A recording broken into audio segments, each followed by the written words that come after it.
ബീഹാറിൽ രണ്ടാം ഘട്ട വോട്ടെടുപ്പ് തുടങ്ങിക്കഴിഞ്ഞു.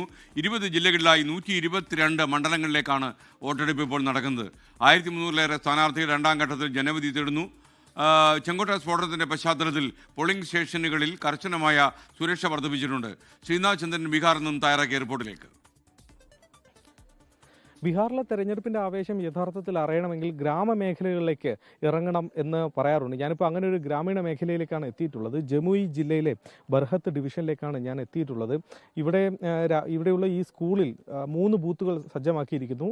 രാവിലെ മുതൽ തന്നെ നല്ല തിരക്ക് ഇവിടെ അനുഭവപ്പെടുന്നുണ്ട്. നേരത്തെ ആദ്യഘട്ട തെരഞ്ഞെടുപ്പ് ഞാൻ പട്നയിൽ നിന്നായിരുന്നു റിപ്പോർട്ട് ചെയ്തത്. പട്നയിലെ ബൂത്തുകളിൽ ഇത്തരത്തിലുള്ളൊരു കാഴ്ച രാവിലെ തന്നെ കാണാൻ കഴിയുന്നുണ്ടായിരുന്നില്ല.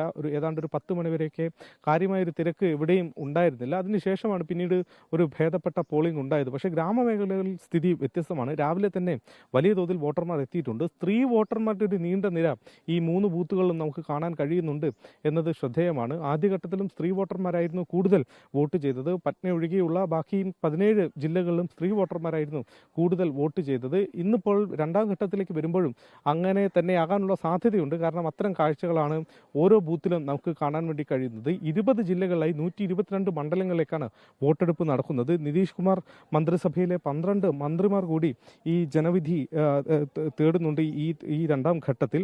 അങ്ങനെ ശ്രദ്ധേയമായൊരു തെരഞ്ഞെടുപ്പ്. 14-ാം തീയതിയാണ് ഈ തെരഞ്ഞെടുപ്പിന്റെ ഫലം എന്താണ് എന്ന് അറിയാൻ വേണ്ടി കഴിയുക. ലോകത്തെവിടെയായാലും ഏത് സമയത്തും 24 വാർത്തകളും ഓഗ്മെന്റഡ് റിയാലിറ്റി പാക്കേജുകളും എക്സ്പ്ലെയിനറുകളും വിശദമായി കാണാൻ ഞങ്ങളുടെ യൂട്യൂബ് ചാനൽ നിങ്ങൾക്ക് സബ്സ്ക്രൈബ് ചെയ്യാം.